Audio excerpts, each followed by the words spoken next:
我没有，我不是希望说都一定是有机，有机毕竟贵嘛，但是每当选择的是，尽量是非基因改造的。非基因改造。那尤其是我们喜欢的，那我们豆是很想对啊。那这个是背后的一些故事希望各位了解。好，那刚刚吃黄豆，你也味道记得吗？记得啊。甜甜的，甜甜的。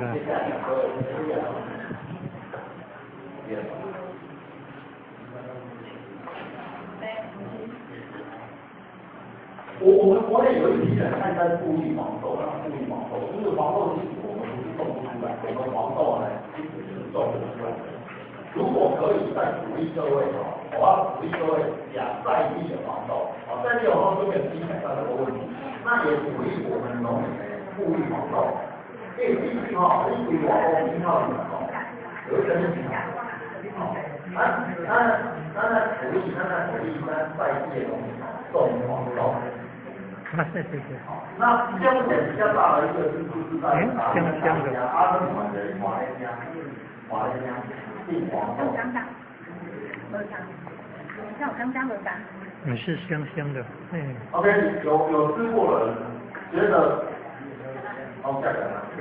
我来了2天，等下吃，我再吃了等一下喝都没吃啊，所以你就要品尝一点。机改的还是可以吃大家看放机改的，它不是机改的，非机改放机都买到。这是在地的呢。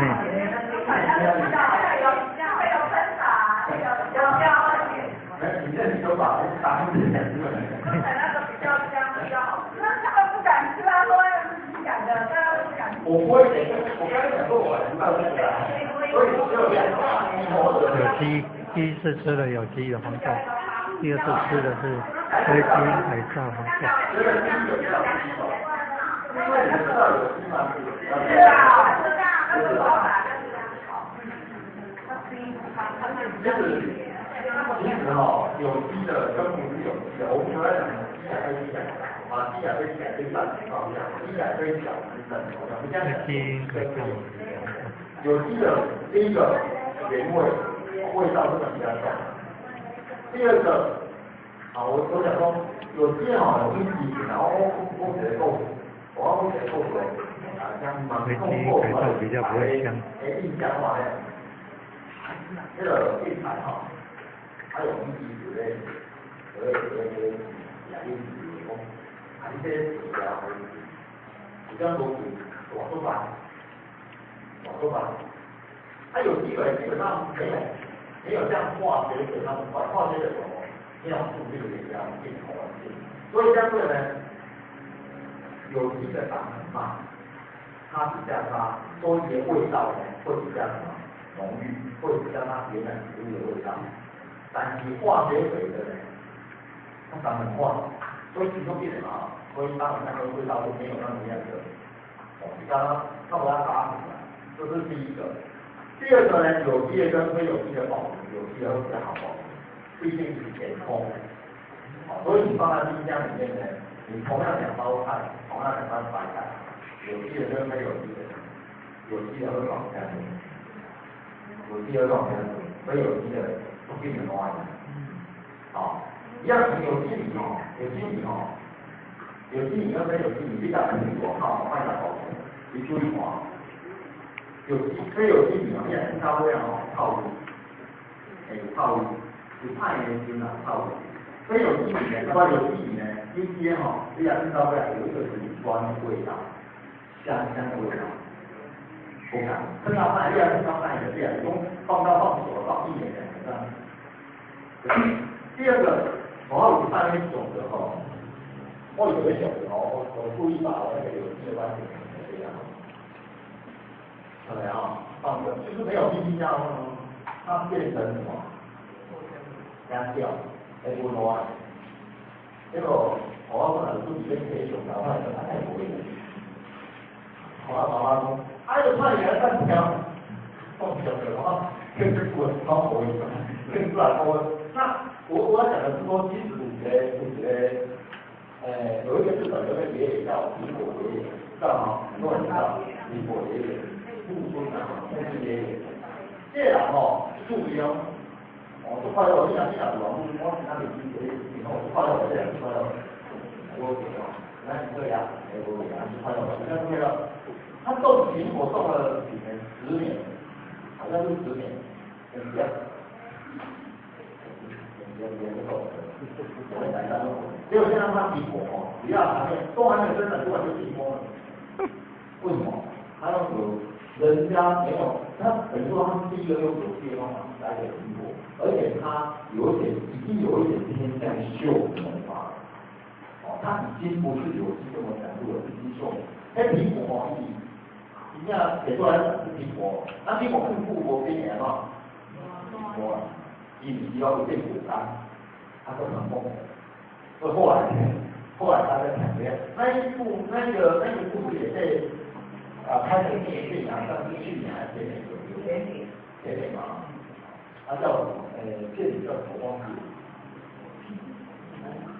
苹果的忘记了，因为很少看，这个是电影嘛。他也有一本书啊，就是有人帮他写一本书啊，而且讲他怎么进入。所以我要讲的是说，其实我们要支持这些有机农啊，其实做行后啊，你说经济都给，然后是然后经济都给，我好像很不稳哦，我很痛苦啊，心痛啊，他这高呢，他有的时候有机是假的哦。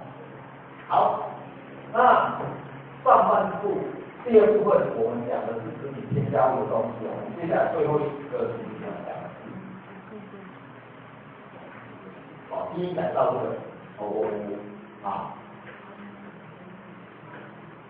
忘记了基因改造物，后来不是把它拉出来，能够把它拉出来，或者有这个基因改造。基因改造东西呢，我刚刚已经讲了，已经把它很熟练了，这个开始上的。第三个呢，除了第四个应该讲第四个了哈。有一种产品呢，其实讲打的不是就我想做什么啊？那你说这些东西呢，哪会对我？对，没有什么。他说白迄台我只要去买，我买漂亮有一个问题，我刚刚讲，漳州曾经报道出来的，台北的为什么都是不行？因为要漂亮，忘记我提，对吧？忘记我提，你要我给他对吧？这个问题哦，其实存在一个东西是说，有人，其实有一个问题哦，我们台湾的食物供给你知道增加多少？台湾自己的食物供给增加多少？你知道吗？3.5%，也就是我们要养汉进口65%。为什么养汉进口65%？背后很多原因。那当然，其中一个就是说，我们都比如说五级啊，别人给我产品，我就买就对了。反正现在农民也越来越多纠纷了，所以过几家被人家进口，对吧？可是这个问题是在说，当石油的价越来越高的时候，起码越赶了哈，越高的时候运费成本就很高，然后有一个太替代的，有些这样子，只有越小越来出来就管就好。那当它高过什么东西？高过一个叫做生质石油的价格，生质石油的列小不管，一边有玉米用大豆去炼石油，炼油其实成本比如说假设是100块，但是当石油的价格越来越高，高过100块的时候，大概可以算会拿大豆、玉米来炼石油，生质汽油，所以。现在讲说有一个危机，就是当石油的价格越来越高的时候，高过这个所谓的用大豆玉米去提炼的这个成本后，开始要并不可以炼大豆玉米之类的，为什么？他拿去炼油的啦，比较好赚，他为什么要卖你？所以我们去国外去，我就并不知道。有一阵子有一个大概在2、3年前有一个，我不晓得各位知道有一个粮食危机，不知道你们讲粮食各打来拢反正那个地方我香港嘛，有一个粮食危机的时候，你像这种东西越来越贵，因为不见了，你有钱买不到了，因为拿去炼那个生质汽油的，绿色能源。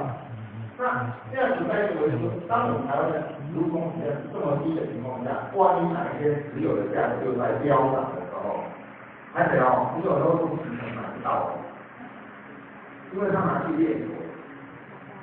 所以这个危机我们一直有一群团体一直在讲说，为什么要修正？我们鼓励农民哦，所以我刚有跟各位谈，你要鼓励农民在地黄豆，因为为修正的全性黄豆、另种性黄豆，我们再去消费这些黄豆，让他们有信心继续种下去，否则修正下去其实不是一个好事啊，不是一个好事。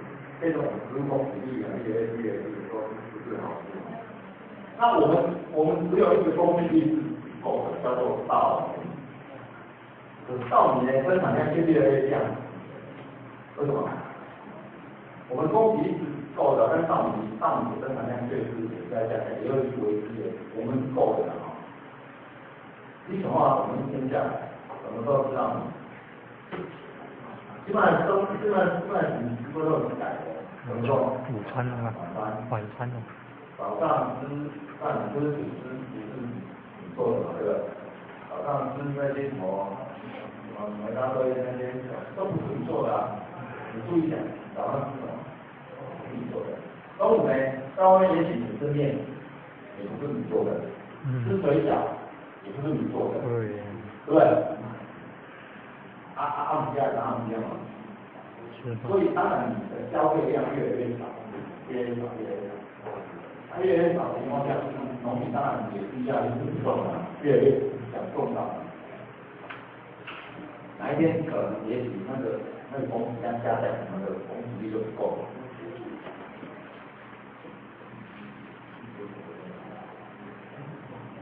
我们来讲一个故事。